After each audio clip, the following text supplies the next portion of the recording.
दीवान institute के YouTube channel में मैं फिरोज़ अहमद आपका स्वागत करता हूं।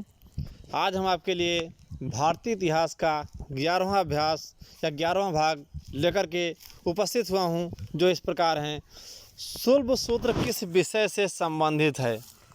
प्रश्न हमारा, सुलभ सूत्र किस विषय से संबंधित है? उत्तर है हमारा ज्यामिति से। अगला प्रश्न है हमारा, अस्तु मा सद्गमय। अस्तु मा सद्गमय कहाँ से लिया गया है?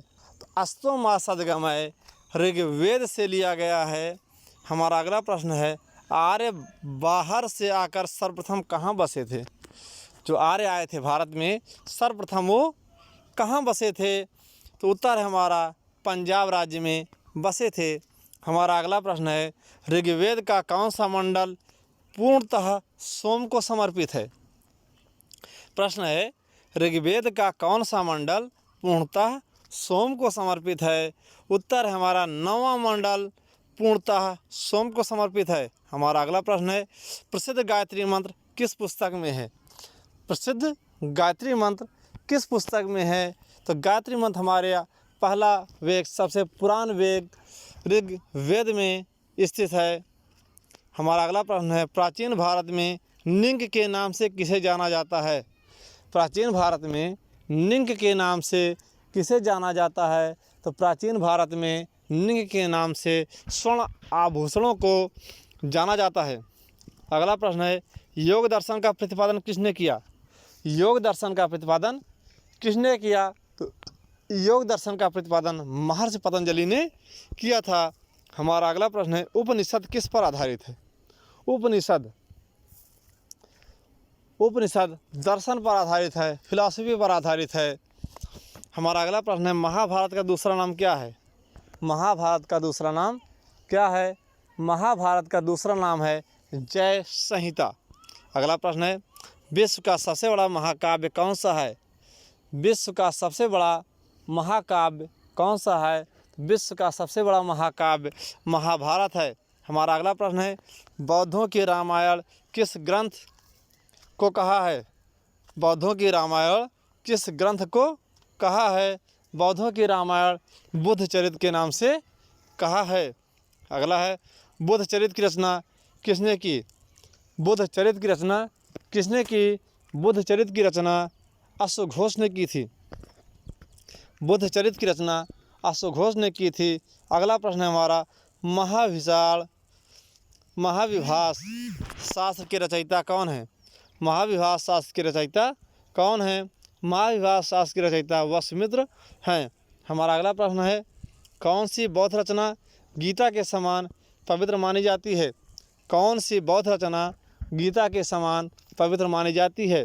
तो आदि धम्म पिटक गीता के समान पवित्र मानी जाती है। हमारा अगला प्रश्न है, योगाचार या विज्ञानवाद के प्रतिपादक कौन थे?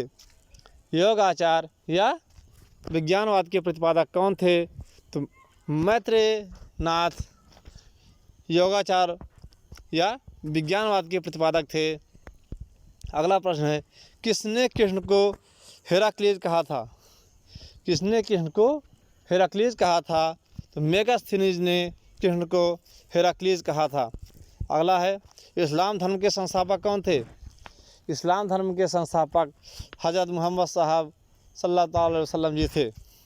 हमारा अगला प्रश्न है, मोहम्मद साहब का जन्म कब और कहाँ हुआ? मोहम्मद साहब का जन्म सन 1570 ईस्वी मक्का नामक शहर में हुआ था।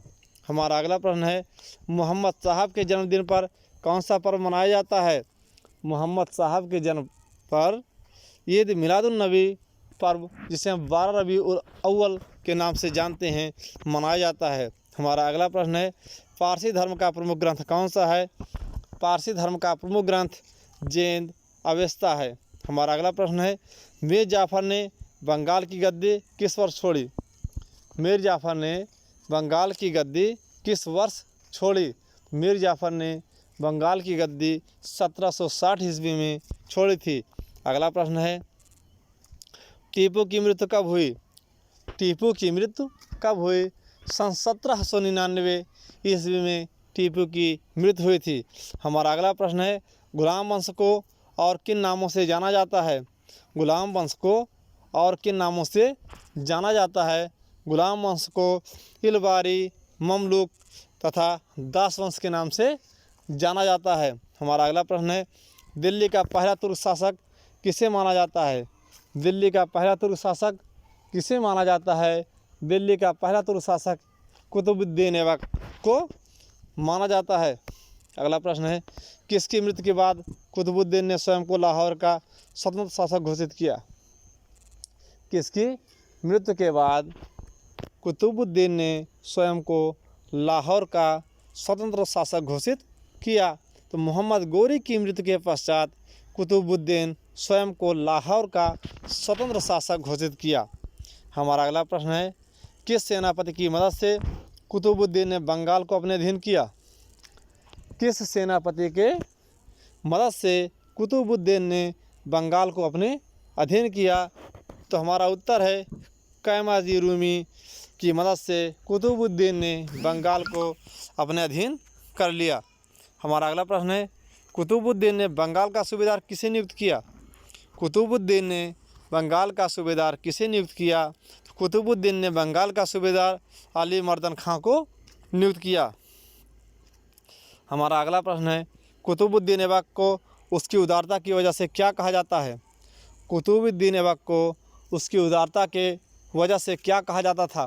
तो कुतुबुद्दीन को लाख बख्श के नाम से जाना भी जाता है और उसकी उदारता की वजह से उसे लाख बख्श कहकर पुकारा भी जाता था। हमारा अगला प्रश्न है, कुतुब मीनार किसने बनवाया था? कुतुब मीनार को कुतुबुद्दीन ऐबक ने बनवाया था। हमारा अगला प्रश्न है, कुतुब मीनार की ऊंचाई कितनी है? कुतुब मीनार की ऊंचाई 234 फुट है। हमारा अगला प्रश्न है, दिल्ली में कुतुल इस्लाम मस्जिद और अजमेर में 2.5 दिन का झोपड़ा किसने बनवाया? दिल्ली में कुतुल इस्लाम मस्जिद और अजमेर में 2.5 दिन का झोपड़ा किसने बनवाया? उत्तर है हमारा कुतुबुद्दीन ऐबक ने। हमारा अगला प्रश्न है, ऐबक का मकबरा कहाँ स्थित है? ऐबक का मकबरा लाहौर में स्थित है। हमारा अगला प्रश्न है, कुतुबुद्दीन ऐबक की मौत के बाद किसे दिल्ली का शासक बनाया गया? कुतुबुद्दीन ऐबक की मौत के बाद किसे दिल्ली का शासक बनाया गया? उत्तर हमारा आराम शाह को कुतुबुद्दीन ऐबक की मौत के बाद दिल्ली का शासक बनाया गया। हमारा अगला प्रश्न है, इल्तुतमिश को किसने शासक बनाया? इल्तुतमिश को दिल्ली के अमीरों ने शासक बनाया। हमारा अगला प्रश्न है, दिल्ली की गद्दी पर बैठने से पहले इल्तुतमिश क्या था?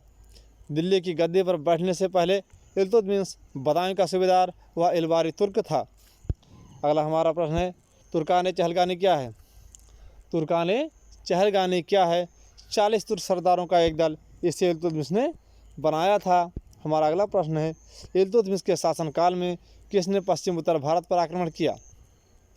इल्तुतमिश के शासनकाल में किसने पश्चिम उत्तर भारत पर आक्रमण किया?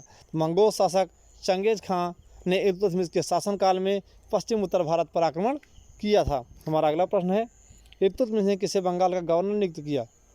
इल्तुतमिश ने किसे बंगाल का गवर्नर नियुक्त किया? हुसामुद्दीन को इल्तुतमिश ने बंगाल का गवर्नर नियुक्त किया था। हमारा अगला प्रश्न है, किसने उज्जैन पर आक्रमण कर महाकाल का मंदिर लूटा? किसने उज्जैन पर आक्रमण कर महाकाल का मंदिर लूटा? इल्तुतमिश ने 1234 से 1235 ईस्वी में उज्जैन पर आक्रमण कर महाकाल का मंदिर लूटा था। हमारा अगला प्रश्न है, इल्तुतमिश ने कौन सी व्यवस्था लागू की थी? तो इल्तुतमिश ने इक्ता नामक व्यवस्था को लागू की थी। दोस्तों, हमारा ये भारतीय इतिहास से संबंधित वीडियो कैसा रहा? आप इसके हमारे कमेंट बॉक्स में इसके लिए आप अपना व्यू दे सकते हैं और पिछली वीडियो देखने के लिए हमारे डिस्क्रिप्शन में इसका लिंक दिया गया है। जो अभी हमारे इस चैनल पर नए हैं वो हम इसे सब्सक्राइब करना बिल्कुल ना भूलें। धन्यवाद।